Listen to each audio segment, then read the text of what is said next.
आंतर्जातीय Kalinga UNESCO award दि जाऊँगी office द्वारा नियंत्रित होठू अर्थ जाऊँगी $80,000 US डॉलर एठू यही कार्यालय जाऊँगी जो अर्थ को जो पुरस्कार नौकरी पृथ्वी विख्यात वैज्ञानिक माने प्रबाद पुरुष आम मानकर गर्व गौरवर प्रतीक विजु पट्टनायक 29तम महाप्रयाण दिवस एप्रिल 17 तारीख रे सारा ओडिशार बाहर पालित होउछि। आज आम जो आपण मानक साक्षात करुचु ये हूँ कलिंग फाउंडेशन ट्रस्टर कार्यालय जहाँ को विजु पट्टनायक प्रतिष्ठा करते प्रण प्रतिष्ठाता होती सी आम ओडिया जातिर चिरनमस्य विजु पट्टनायक प्रतिष्ठाता एवं विजु बाबू ओडिशा को भारत वर्ष को पृथ्वी रे परिचित करने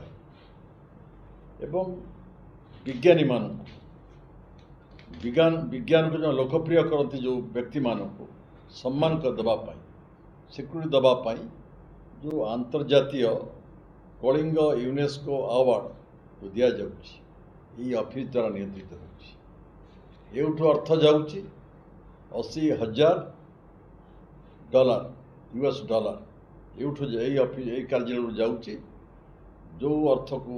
जो पुरस्कार नौकरी पृथ्वी विख्यात वैज्ञानिक माने प्रतिवर्ष 1952 मसीहा ठारू ये पृथ्वी विख्यात वैज्ञानिक मान को दि जाऊँगी आप जानापी कहीदे विजु बाबू आमर ओडिया जातिर पुओ ये माटीर पुओ आमर गर्व गौरव आम कहते कहीं कहूँ गर्व गौरव बोली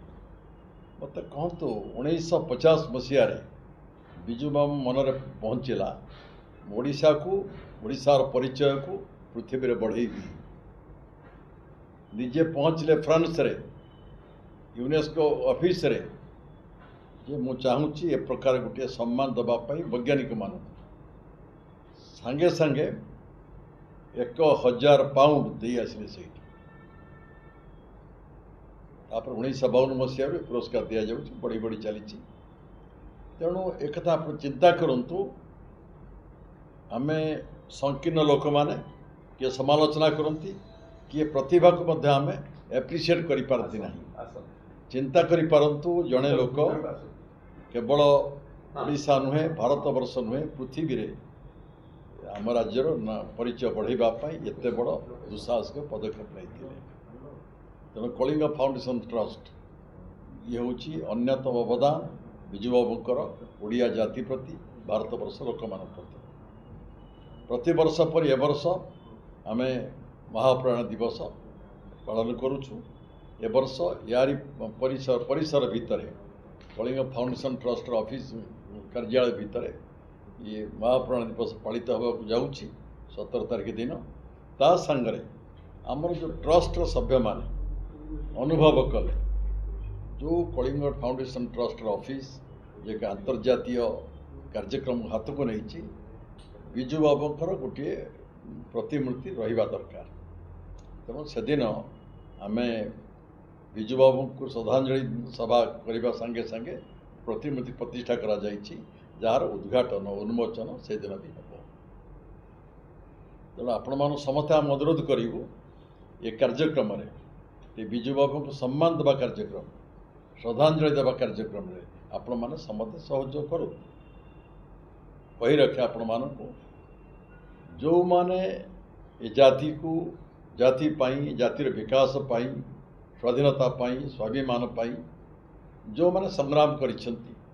जो माने त्याग करिसेंती बलिदान करिसेंती अवदान कि देइसेंती ताकू सम्मान दबा प्रत्येक मनुष्यर कर्तव्य ये हूँ पूज्य पूजा आज सारा ओडिशा आम जहाँ आम दृष्टि के आसूची बहुत अनुष्ठान केवल विजु जनता दल केवल तांकर तिरोधान दिवस पालन करूना जी विजु बाबू भल पाती विजु बाबू नीति आदर्श को जी भरसा करती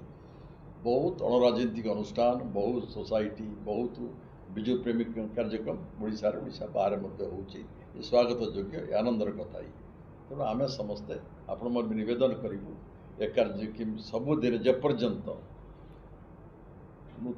ओडिशा गोटे भारत वर्ष में उन्नत राज्य भर छड़ा करने एक नंबर राज्य करने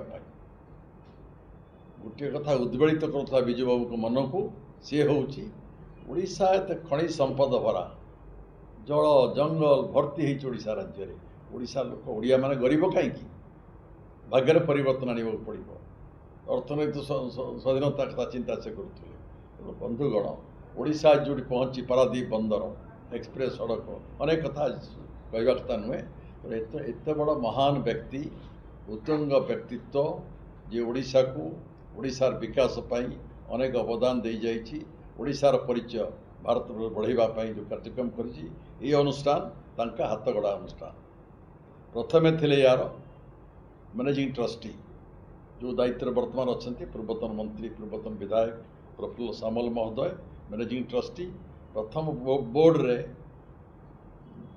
विजु बाबू थे मैनेजिंग ट्रस्टी अध्यक्ष थे डॉक्टर हरिकृष्ण महता ये लोक मैंने ये कलिंग फाउंडेशन ट्रस्ट को मंडित कर दायित्व नहीं आज अतनु बाबू जी आप मान सब भारी प्रिय सांबादिक मान भारी प्रिय जी सी अनुष्ठान सचिव दायित्व अनेक कथा कार्यक्रम कर वैज्ञानिक डाण पाखे बस ये आम जॉइंट मैनेजिंग ट्रस्टी जे प्रफुल्ल साहाय्य करा पाखे बस साहित्यिक कवि जन इंडस्ट्रियल हाउस लोक बहुत अनेक ख्याति संपन्न लोक बस से पाखे बस जी विजु बाबू पर ये अनुष्ठान दायित्व जहाँ को दि जाता कामिनी पट्टनायक चार्टर्ड अकाउंटेंट अनुष्ठान गढ़ार जहाँ बहुत अवदान रही जामाता आम चाहूँ परिवार को सम्मान देवाई या रही पड़ो एवं अनुष्ठान को बढ़ाई अनुष्ठान को आहरी चलचंचल करने से महान व्यक्ति अवदान सब रही आपण मैंने सब आठिक धन्यवाद दूँ अनुरोध करुच्ची निमंत्रण करुच्ची 17 तारीख दिन 5टा बेले आपण मैंने साथी मान सहित ये पहुँचे अन्य सबु जगार आपण भाषण शुणवे किए कौन कहे शुणवे किंतु ये विजु बाबू ये बंची हाथगढ़ा अनुष्ठान आज अन्य सब घटना इतिहास हो जाइए यूनेस्को कलिंग प्राइज विजु बाबू बंचे रखी ओडिया जाति की बंचे रखी आपण मैंने समस्त 17 तारीख दिन पहुँचे बोली आम आशा करूँ किछि आपण मान आमर अनुष्ठान सचिव कलिंग फंड ट्रस्ट सचिव युवा नेता पूर्वतन मंत्री अतनु बाबू किछि कलिंग फाउंडेशन कार्यक्रम संपर्क में सूचना देउथले आपण को आम फाउंडेशन अध्यक्ष पूर्वतन मंत्री श्रीयुक्त प्रफुल्ल चंद्र घड़ई एवं आम फाउंडेशन मैनेजिंग ट्रस्टी पूर्वतन मंत्री प्रफुल्ल सामल एटी अछंती डॉक्टर श्रीकांत मिश्र अछंती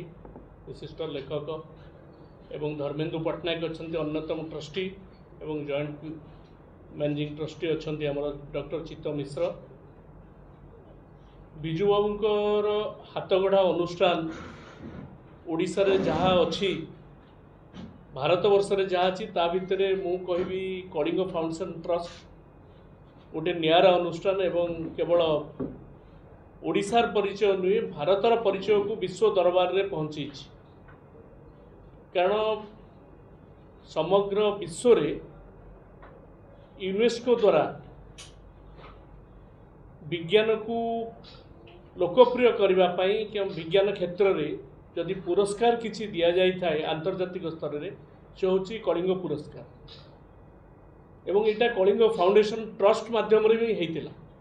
एवं जो कलिंग फाउंडेशन ट्रस्ट रो इतिहास संपर्क में सूचना देले बड़ भाई प्रफुल्ल घड़ई आपण को कहवा कथा डॉक्टर महताब नीलमणि राउतरांग ठारू आरंभ करी विजु पट्टनायक एवं विजु पट्टनायक सहधर्मिणी ज्ञान पट्टनायक कामिनी पट्टनायक यही भली व्यक्ति विशेष माने यार ट्रस्टीज थिले एवं याकू आरंभ करथिले एवं निजे विजु बाबू प्यारिस जाइकरी 1000 पाउंड देइथिले यूनेस्को पाखरे एवं एही भली गोटे अंतर्जातीय पुरस्कार दिया जाऊ बोली मत रखिथिले एवं जहाँकि 1952 मसीहारू ये पुरस्कार कलिंग पुरस्कार आरंभ होता एवं परवर्ती पर्यायर जहाँ को आपण आंतर्जातिक स्तर में जानी यूनेस्को कलिंग पुरस्कार यह आज पर्यंत चली एवं बिजु बाबू सक्रिय सहयोग एवं बिजु निजे या निज पकेट्रु अर्थ देकर ये कार्यक्रम को आरंभ करते जहाँ जो ओडिशार परिचय विश्व दरबार रे आज रही तेणु आज सूचना दि जाइए ऑलरेडी जे $40,000 ये पुरस्कार पे दिया जाउछि एवं ता परे मध्य आसंता वर्ष मध्य ये पुरस्कार आंतर्जातिक स्तर में जाकर्ता रे दिया जाए बोली आमको मध्य सूचना मिली सबू आंतर्जातिक स्तर जो मैंने 3 जन नोबेल लॉरेट मध्य पाइचंती ये कलिंग पुरस्कार तेणु कलिंग फाउंडेशन ट्रस्ट केवल कलिंग पुरस्कार प्रमोटर नुहे या सहित मध्य कलिंग सम्मान जोटा राज्य स्तर में जो माने वैज्ञानिक माने अछंती विज्ञान को जो माने लोकप्रिय कराउछंती प्राय प्रत्येक वर्ष न 2 वर्ष थे बहु विशिष्ट वैज्ञानिक को सम्मानित करिवार व्यवस्था रही एवं ये अनुष्ठान आरंभ कलिंग फाउंडेशन ट्रस्ट से समय बहु मेधावी छात्र छात्री को ये ट्रस्ट जरिए बिजु बाबू तांको आर्थिक सहायता दौले पाठ पढ़ाई से भितर अनेक लोक केवल देश नुह विश्व दरबार में बेस परिचित व्यक्ति से तालिका मुझे दवाई चाहूनी आज पर्यंत अनेक छात्र छात्री को ये अनुष्ठान साहाय्य सहयोग कर आसुची सुखर कथा ये कलिंग फाउंडेशन ट्रस्ट परिसर रे बिजु बाबू प्रतिमूर्ति आसंता 17 तारिख दिन आमर ट्रस्ट अध्यक्ष डॉक्टर प्रफुल्ल चंद्र गढ़ई द्वारा उन्मोचित करा जिवो एवं एक स्वतंत्र कार्यक्रम अनुष्ठित हो आपण मानकर साहाय्य सहयोग यही कार्यक्रम रे आमे आशा करूँ मझिरे भारत सरकार एवं राज्य सरकार ये जो अनुदान दियंती ताहरे सेटा आर्थिक अनुदान बंद होवाई आशंका सृष्टि होता पूरा पूरी बंद हो जाइनी बंद ही नहीं पूरा बंद ही नहीं केबे गोटे आशंका सृष्टि होता से आशंका दूर होईची एवं वर्तमान कलिंग फाउंडेशन ट्रस्ट एवं राज्य सरकार उभय 50-50 आमर जो सहायता राशि जो दरकार सेटा दवाई निष्पत्ति गेजेट नोटिफिकेशन हो गलानी एवं से मर्मर पुरस्कार दिया